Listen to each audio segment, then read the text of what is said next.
Hey everybody, this is Abby from Realistic Kitchen and Gardens. Today is Friday, July 4th. Happy holiday, Freedom Day, whatever you want to call it. Wanted to start with the blueberries. So we had covered this area in this mulch to try to smother the grass, and I don't think my husband mowed it before he put it down. So even with a good, 2+ inches of mulch here, wood chips, green wood, no, they were aged wood chips, they're not green. The grass is still coming through, so if you wanted to do something like this, you should probably mow it short or kind of do one of those pressure weighted things, the barrels that you fill with water and then roll along to put weight on. I usually think of it as like a cover crop thing. I mean, the blueberries, falling downhill. The blueberries are still doing okay. I'm pretty sure these two are,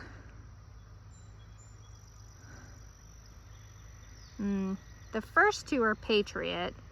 The middle two are Northland. Jersey, I think.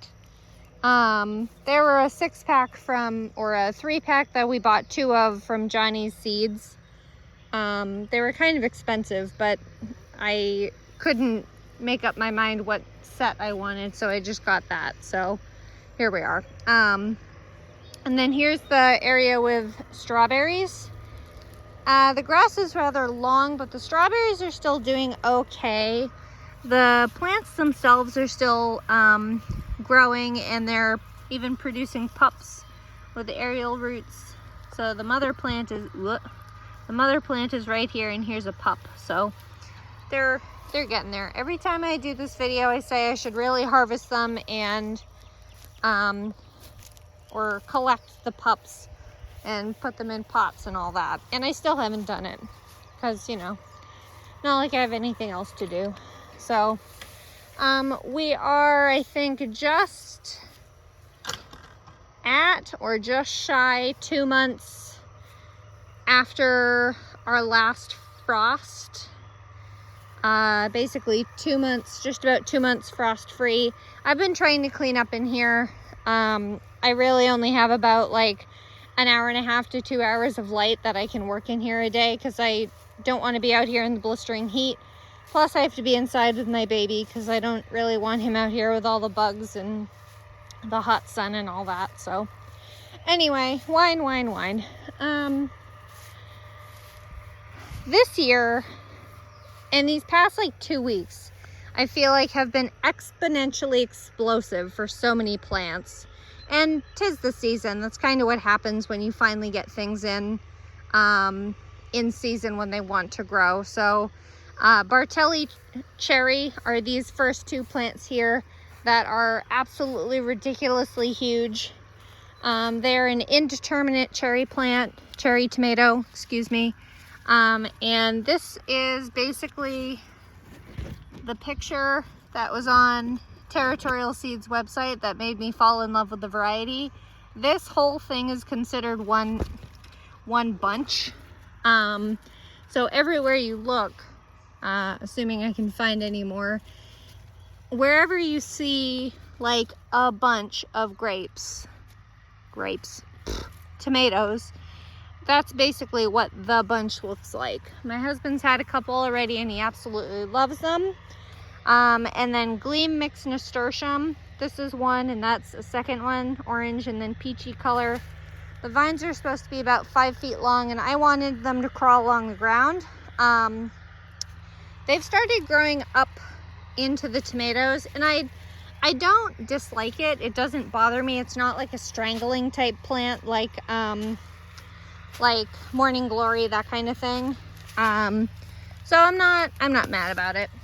So and then here is Supremo. I believe it's a paste tomato, but it's specifically an indeterminate variety, which is what I wanted. So right now it's about belly button height. And this year my goal was to do indeterminates and find a variety I really liked. And in that, I decided, oh, they don't need much trellising. I'll just put it on one cattle panel. And I ran the cattle panel down the middle. And I'll show you when we get to the end of the row why that is not working. This is one of the reasons. This is still Supremo. There's 7 plants of every variety except New Yorker on the end. One of the reasons is the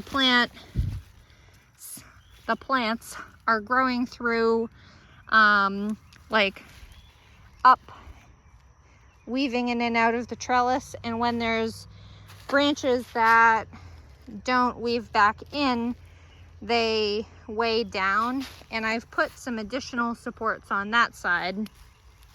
And because of the width of the weed fabric I have, this landscape fabric, which I think is 2 feet, I only have enough path over there basically to keep the tall grass out of the tomatoes, and I just haven't bothered since.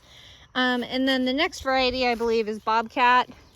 All of these varieties are absolutely covered in fruit, and I'm very impressed. Bobcat I think is from Territorial Seeds. It's a determinate variety of slicer, but I mean, you can make sauce out of any tomato. It just depends how much water to flesh ratio it is.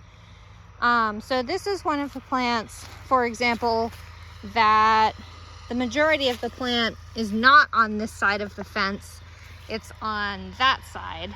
So a lot of it is leaning on that second support that I'm doing. Ooh, that's a nice big fruit in there. What is that? Some kind of buggy. That's a nice size fruit too. Look at this pretty variegation on this. I don't know if you can see it with the sunshine shining right on it. Here's another 2 right here. Nice dark. I love nasturtiums, one of those plants that kind of gets underappreciated. This is probably, let's see, there's Bobcat. This is probably Defiant, which is another slicer type, nice big fruit. And they don't have, I can't show you the bottom, I don't want to break it off, but they don't have blossom end rot on the bottom either. Here's another example. I think this is the very, ooh, dive bombed by a bird. Crouch down. This is another example of the plant getting so overloaded, and there's another one down there. That's a good example. That is the plant getting so heavy with fruit, the branch is broken. It's still connected enough to keep it alive, but this I think is actually New Yorker or something, but these last few plants have a ton of this scarring, and I can only think of it to be basically blossom end rot, but I'm really surprised that it would have blossom end rot, because even though it's been really hot, like that one doesn't have it. That's just the blossom. But then there's ones like, nope. That one has it a little bit. It's kind of like the scar never closed up very well. There's a spot. That's a good example. So there's some trellising on that side, and there's some on that side, but there's nothing down there, so that's fallen. So, and this is New Yorker at the very end. This is the variety that had a lot of trouble like getting up off the ground type of thing. I'm going to straddle the shallots and show you down the path. So the trellis is, the sun is like full eyesight. So the trellis is down the middle and the tomatoes are right up against the trellis. So this side is getting heavier, so I've had to put more in there. You can see a couple branches along. So next year I'm going to plant the tomatoes dead center and then have probably cattle panel 1 here and cattle panel 2 here. So just to make my life easier in the long run for support, for some reason I told myself determinants don't need that much support. Ha ha ha. Conserver shallot, sizing up nicely. Their neck will flop over when they're good and ready. I have good examples of that with the onions when we get there. Carla Rosa red potato. I think did very poorly. We're gonna have to see how the harvest goes, but I don't have high hopes. And then this is the beginning of Eva, mid-season gold potato. Some of them flowered, some of them didn't. I've been very bad about keeping up on the grass. Obviously, the grass is as tall as some of these potato plants.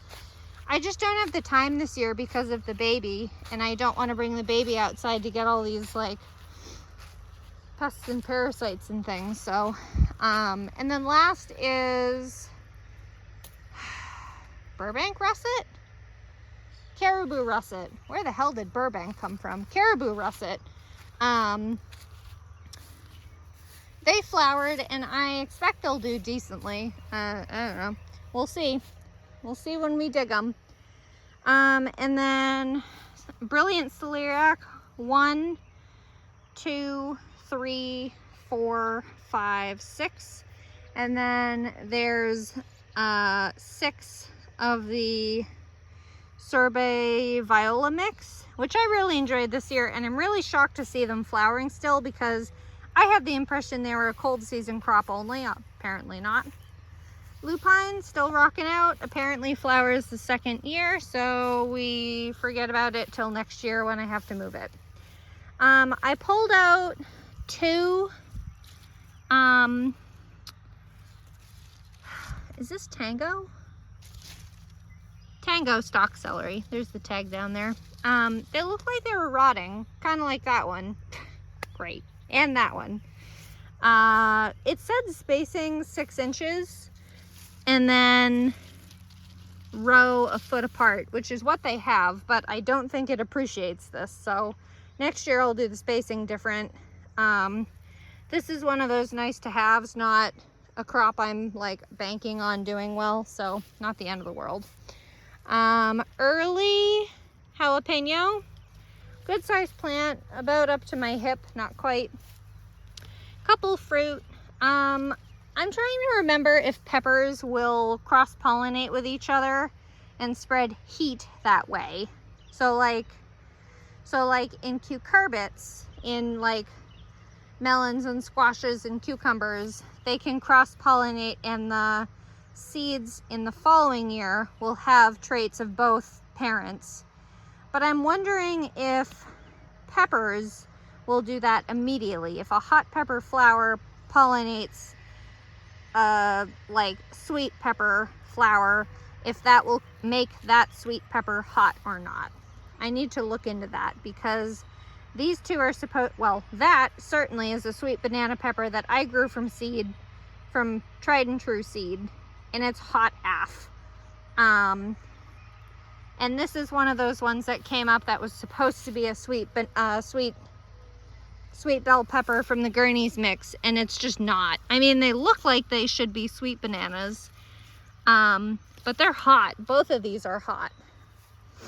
And then red burgundy okra, and then all the rest of them are giant Ozark, which ripened to red, or I think it's sweet Napoleon.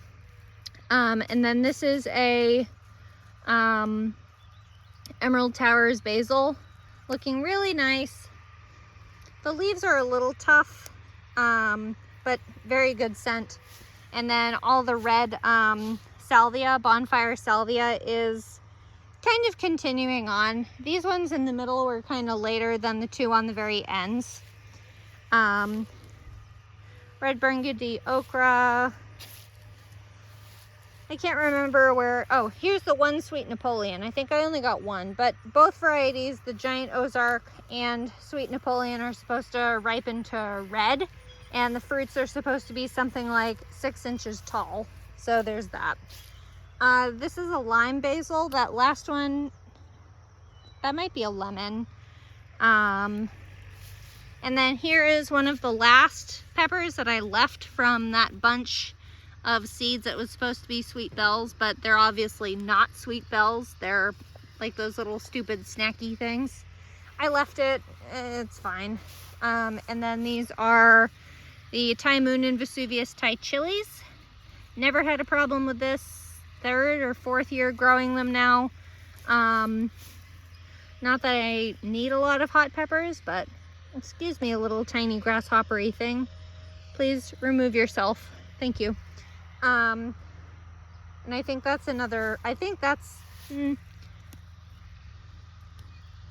ooh, that's a lemon. I love it. If you don't follow my Facebook page, you'll be rather surprised at what I've done. But I basically took the weed whacker to these cucumbers and said, if you're not in line, you're getting cut down today. And I pulled out these, there were 2 sets of seedlings. This is Excelsior, and the other one is 1 set of Supremo. Bell pepper, yes, bell pepper. Pickling cucumber. I tore them out because I'm drowning in cucumbers. I have gotten 3 consecutive harvests of over 10 pounds of cucumbers. I already have probably well over 25 pints of pickles to process through, and I don't need more.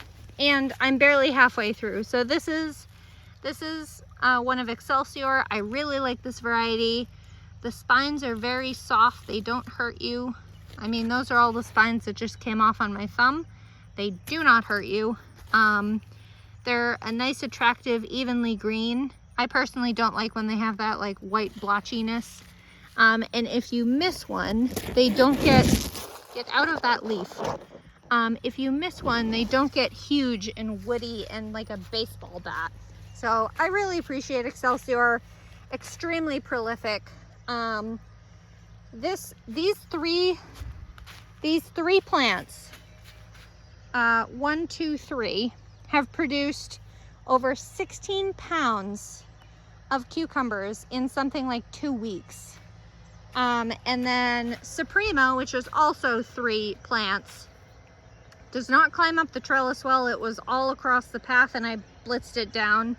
And they've only produced, I think, 11 pounds in the same amount of time, same amount of plants. And if you do miss one, they get very, very large. And I think the plants are kind of ugly. Or the fruit, where is one? They don't keep a nice even shape, call it petty. They also get that really light colored, like, I'm trying to find a good one, but I harvested them properly yesterday, and 1 consecutive days of harvesting cucumbers is a good day because you don't find baseball bats. But Summer Dance has been ridiculously prolific this year too. I blitzed a couple, most of it's climbed up nicely, which I appreciate. But I mean, it's been ridiculously prolific. That's one. There's 3 here. This is obviously really young. But this variety is so good. It's supposed to be like a greenhouse type one, but it's been very cooperative this year. I've only had a couple curly ones. Love the variety. Haven't had them bitter, haven't had them woody. Hello, bumblebee, pollinating things.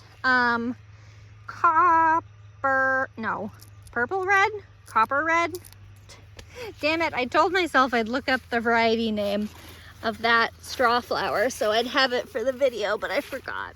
Hannah's Choice Cantaloupe is doing ridiculously. All of these, I've decided that all of the cucurbits, except cucumbers, squashes, cantaloupes, watermelons, pumpkins, are all crawling on the ground next year. It has taken me so much time to weave these things in and keep them, like, that's the pumpkin from the other side. The stem, ant on me. The stem for this is in the ground over there. The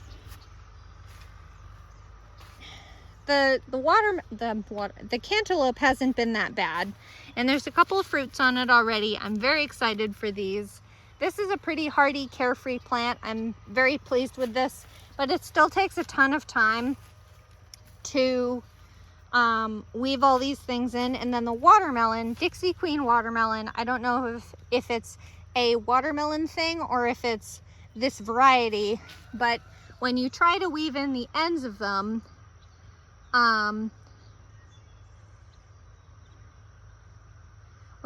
sorry, I got a text message from my husband about the baby. When you try to weave the ends of them in and you bend it just far enough, they snap. And I've destroyed a bunch of different leaders for that. So we'll see how these guys do. These are not seedless, these are seeded, but allegedly the seeds are very, very small. Very large variety of watermelon, but allegedly a very small seed in the fruit. So the variety I wanted that was the seedless sold out almost instantly, so I didn't even have a chance. But I think, so based on the crop rotation, I was looking at the crop rotation today. Based on the crop rotation, next year, the gourds will be in A on the end row, so they can crawl and go up that. And then the watermelons, the watermelons will end up going farther out and then down to the end row where the corn is this year. So they can crawl that way and up that outer fence. So that'll work out pretty well to try that, because if it works well enough to have them crawl along the ground, I will make a patch for them outside the entire garden, because they take up a lot of room. Like, this is inside the archway, and they're ridiculous. By the way, this is the catnip. Pretty sure this is larger than a chair, like a luxury chair. This is fully blooming. I meant to send a splitting to a cousin of mine, but it completely slipped my mind while my in-laws were here. But the bumblebees love this, or whatever kind of bee these are. They're always covered. They're all the same. I'm pretty sure they're all the same species. But yeah, I need to pull that out. Lemon balm is doing well too. Not that I ever doubted the lemon balm would do well. Ceres butternut squash are these two plants. The gourds are doing great this year. Ridiculous. Ouch, son of a biscuit. God, I hate horse nettle. Ugh, pluck spines out of my foot. Even a dried one hurts you. Ugh. Ceres butternut squash. This one I had to wait until the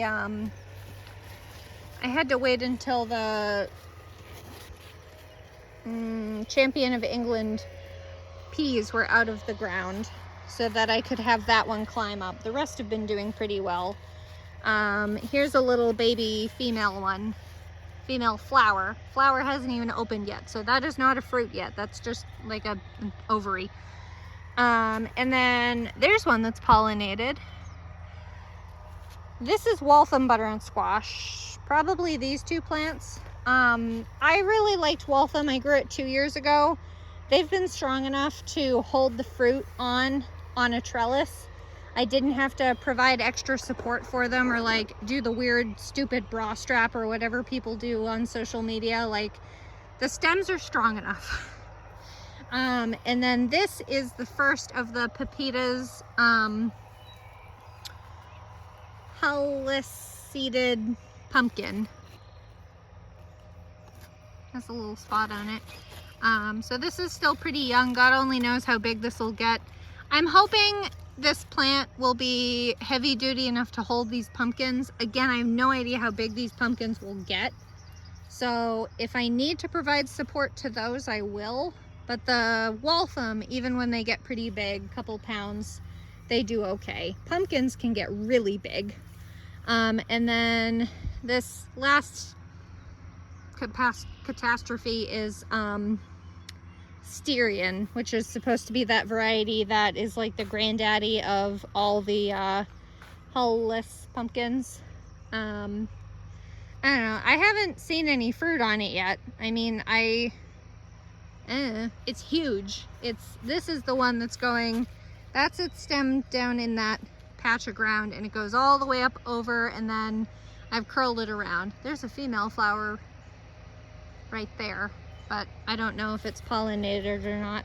I am not growing bachelor's buttons again. They're sloppy. I hate them. I mean, the flowers themselves when you look at just the flower, they're pretty, but I've had to even tied up. These are floppy. Where's the tie so you can actually see it on camera? There. I tied it with twine. Ouch.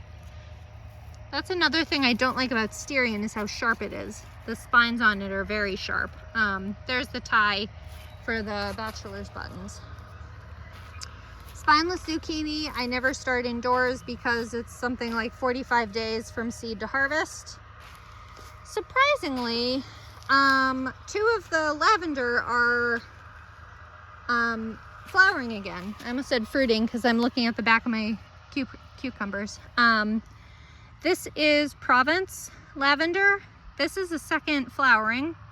I think this variety smells too medicinal though. It doesn't really smell like lavender. Hidcote was an excellent variety. Very copious amount of flowers. Woo, all kinds of little bugs sitting on there. Beautiful smell, and it held the blossoms, the buds on really tight for a really long time.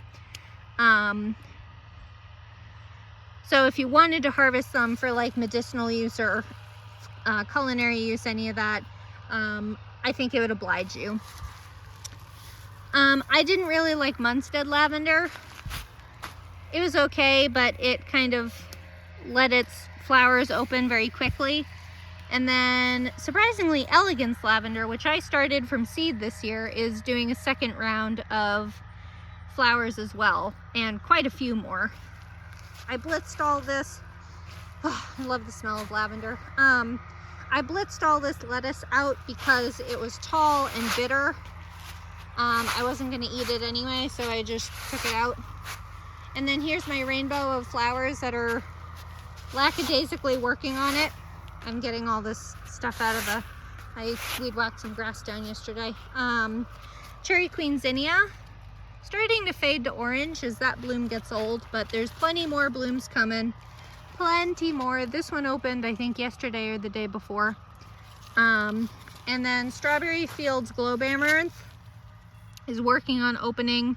It's turning more and more red every day. This is surprisingly slow to bloom, and I don't know if this is a true bloom or if it's like a modified leaf, but it's taking its sweet time. Copper red strawflower. Oh, I know what it is. I thought of this yesterday when I was in the garden. I had 6 copper red strawflower, so there's only 5 here, and I only had, I think, 3 purple red strawflower. So there's 1 copper red strawflower over there that I think we looked at.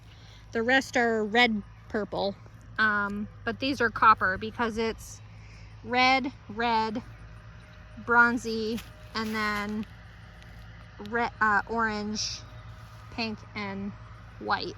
I didn't do a very good rainbow. I'll do better next year. Bonanza Mix Marigold. This one's starting to open. I see a smidge of yellow in there. This was direct sown at the very beginning of the season. May 25th, excuse me. And then this random bit of basil that just volunteered itself from seed in the ground. Orange button calendula, getting ready to open a whole bunch of blooms. And this is only 2 plants. If you can see all the blooms here, this is 1 plant. This whole thing is 1 plant. And here's the other one. And then this is 1 plant. 1. There's the mother stem, and all the rest are starbursting out of wild violet petunias. I really like the growth habit on this. I think I will grow more of them next year. From Baker Creek Seeds, the crazy guy in Florida. And then Roman German chamomile. I talked about onions that flop their necks over. This is what it's like. So the greens are still green, but the necks are flopped over. So this means that the plant is still alive, but they're not getting, the bulbs are not getting any bigger. So this one is still, this one is still plenty upright. Its neighbor is getting a little bit soft, and this one is completely down.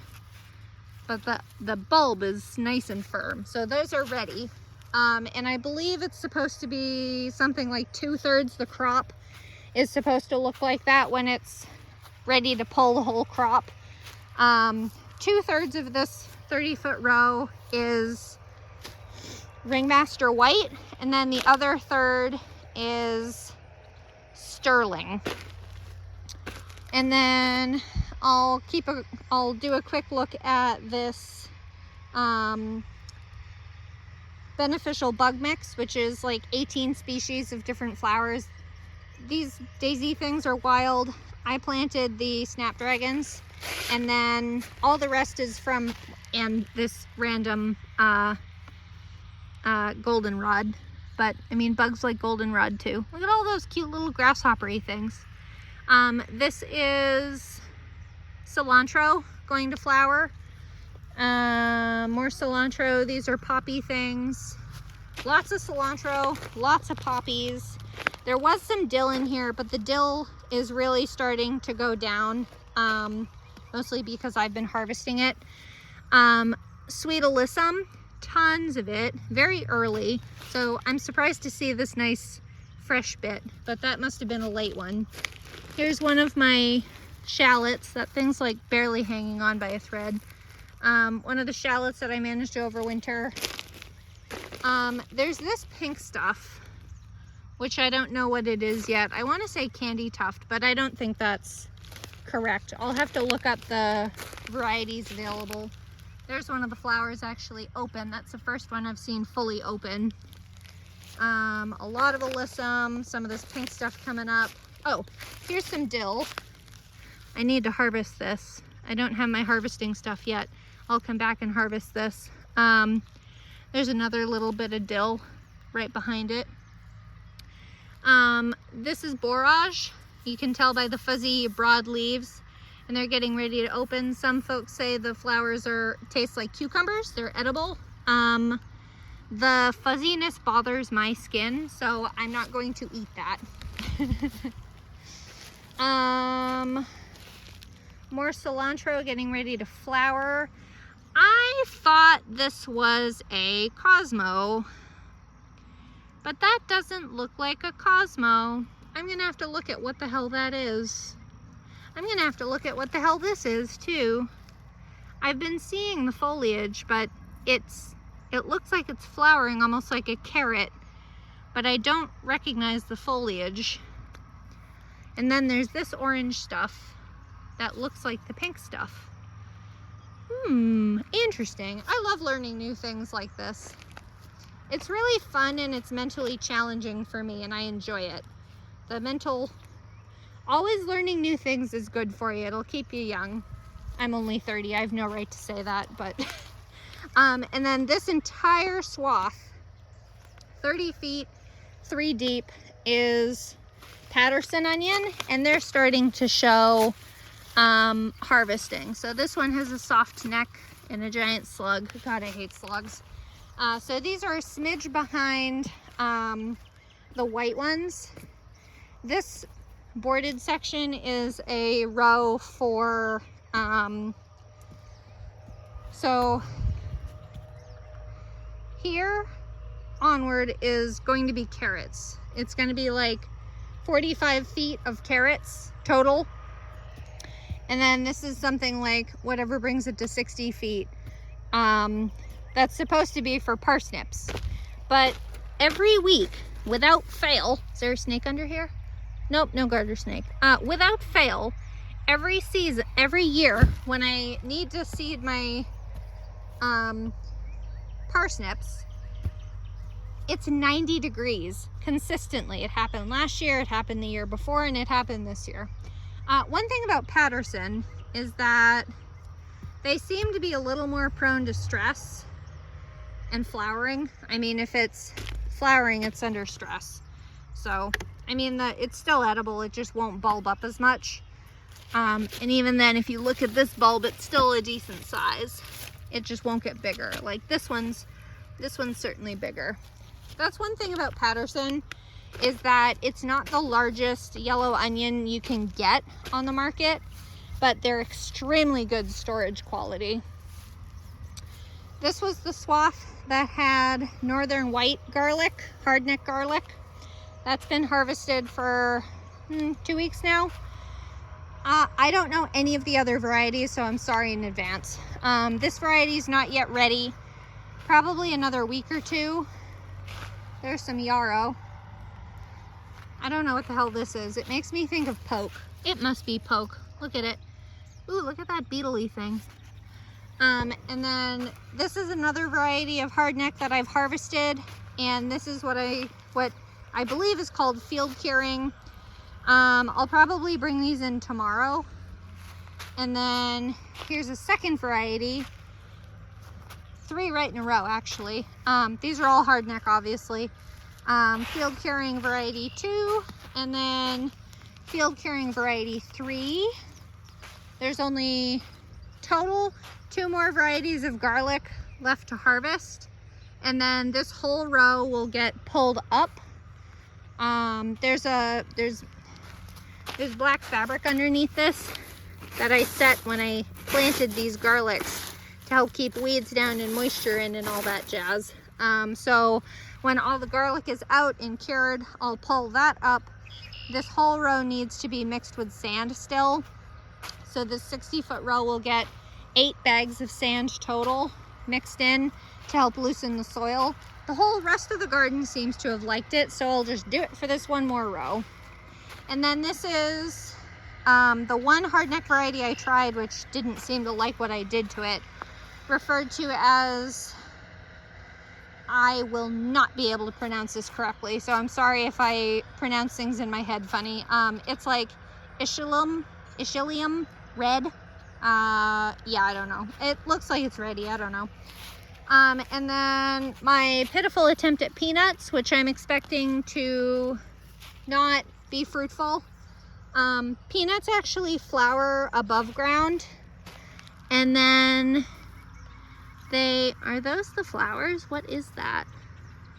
See the orange? I don't know what, I've never grown peanuts before, but I'm aware that they flower above ground and then they drop the flowers to the ground and it somehow burrows into the ground like it's a little mole.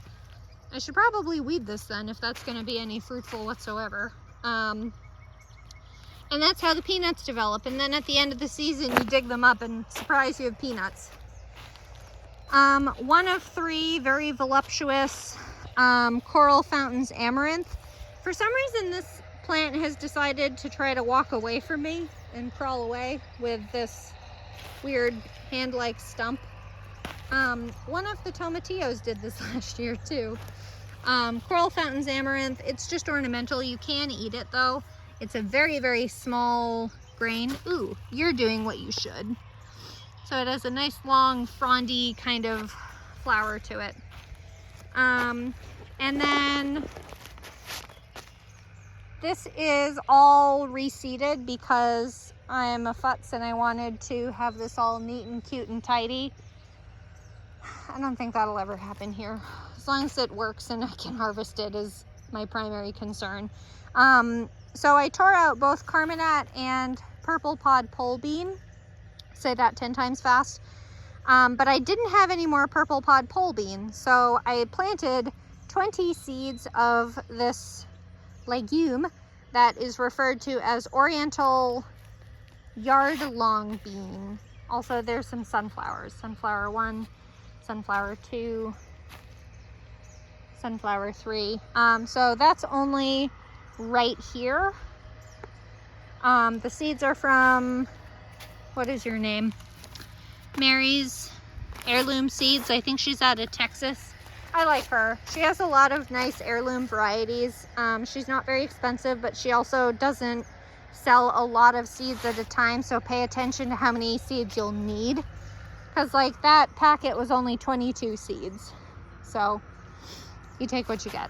This is going to be open. I didn't have enough seeds to do everything I wanted, so this is open, and I will put another seeding of Champion of England shelling peas in here. I need to actually start seeding them soon, like next week or 2 or whatever. Second, Coral Fountains amaranth doing much more what it's supposed to do now that it's properly anchored mostly in the ground. I knew these plants were big. I planned this to be a big plant, so I'm glad I did that. I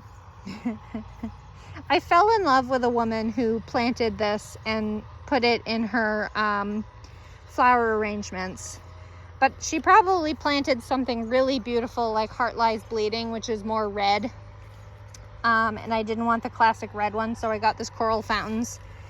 And it's doing okay, it's fine. And then this is all Carminat, which I think there's 32 or 38 or something. Florenza, Sunflower, Sunflower, and I think there's one more somewhere. There it is, Sunflower.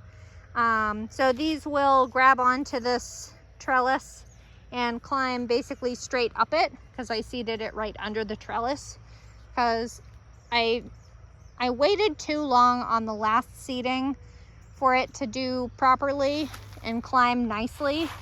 But I am mildly concerned about the weight of the beans on these things. They're basically, so both my husband and father-in-law, well, my father-in-law is electrical, so my husband also is somewhat electrical. It's not his trade, but electrical. So this is conduit, because it's only like what, $3-4 a piece, and you can connect them together. So I mean, you get all this trellising for what, 20 bucks. Actually the trellising was more expensive than all the posts. So, but like I could get the height, but I couldn't get, like, it's not super stable. I need to replant that because that's wibbly wobbly, but I need both hands. So we'll see how it goes. It's a test for that too. I more wanted to test if I liked pole beans this year than committing to a really fancy, heavy duty, expensive trellis if I hate pole beans and go back to bush beans next year. So, yeah. Have you ever heard the term knee-high by the 4th of July for corn? Well, even my shortest, stuntiest one is there. I think my highest one, tallest one is that one. This variety right in front of me, this sweet corn, both of these are bicolor, like super sweet, I think. Ooh, I'm getting a tassel or something, whatever they're called. This is my first year growing corn, so you're gonna have to be patient with me. I didn't have great germination, but I didn't expect to get anything to germinate. And by the time I realized nothing else was going to germinate, I said, we're just gonna roll with it and we'll take it as a learning year. And then this variety is Kickoff. Ooh, look at you. Hi. I wonder where the ears are gonna form. Because I think corn only produces 1 or 2 ears per stalk. Like they're not very fruitful plants compared to some things. Not like my cucumbers where you get something like 16 pounds for 3 plants. But a lot of these are growing tassels. So this is going to be a very interesting experimental year for corn. Because I mean, 4 of these have almost full tassels ready to start plopping out. And then all the rest of them aren't even close to that. So, learning experience. Stupid. And then this is the remnants of my cruciferous, spring cruciferous batch. Sweet Alyssum, a mix of white and purple. There was yellow too, but the yellow is something like over 100 days to flower, so that's not going to germinate. There's 2 little paths of brown mustard. This is still in the flowering process, but this is much more mature. So this is what we're going to look at harvesting when they get brown and all that. And I'm planning on using these for like mustard seed. So, and then I have 2 batches of yellow mustard. I believe it's that. And I know it's all that. That one's certain. That's not a question. The foliage is very different. This is white mustard or yellow mustard.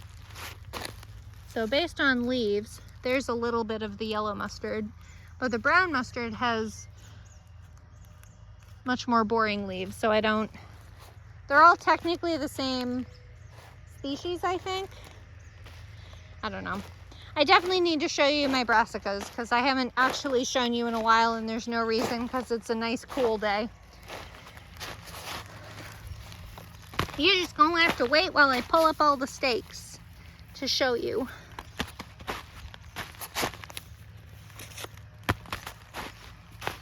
Let's do that. No, that. Right there. What do we got? This is, I think these are Catarina. So they're bulbing up. These are covered, if you're new here, welcome. These are covered with this to prevent insects, namely cabbage moths, from coming in and laying eggs and eating my plants. The black fabric is for shade cloth to keep the plants cool because cruciferous, anything in the cabbage family, will start to bolt and go to flower when it's above 80 degrees consistently. So Tiara is a tried and true for me. Ooh, that's a nice dense head. Small, but nice and dense. That one's about the same size. This one's a little bit bigger with a little bit of insect damage. That's smaller. And then Catarina's a new variety for me. Oh, I don't want to crush that. That's not solid whatsoever. And there's a little bit in there, but it's small. It's like this big.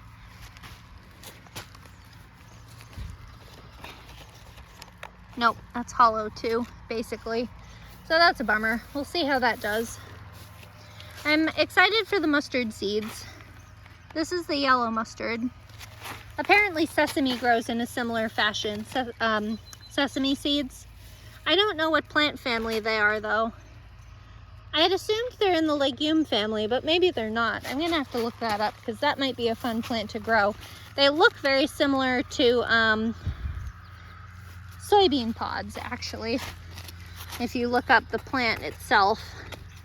But I don't know how warm a climate that needs because I'm of course in Ohio, southern Ohio. So it's not like trying to grow in California where you get as hot as you want. So that's the whole kit and caboodle. I'm pretty happy so far with where we're at. Learning things, trying a bunch of new things. I'm pretty happy with that. Oh, it's so nice out. Look at this lovely wild rudbeckia that just showed up because I never got around to frickin' mowing. Also called Black-Eyed Susan. I'm so used to using plant names for my own sanity's sake. But that's all for now. If you like this kind of stuff, please like, comment, and subscribe for more. And follow along my Facebook page, Realistic Kitchen Gardens, for more of the daily drama of me and my crazy plant ladiness. Okay, thanks. Bye.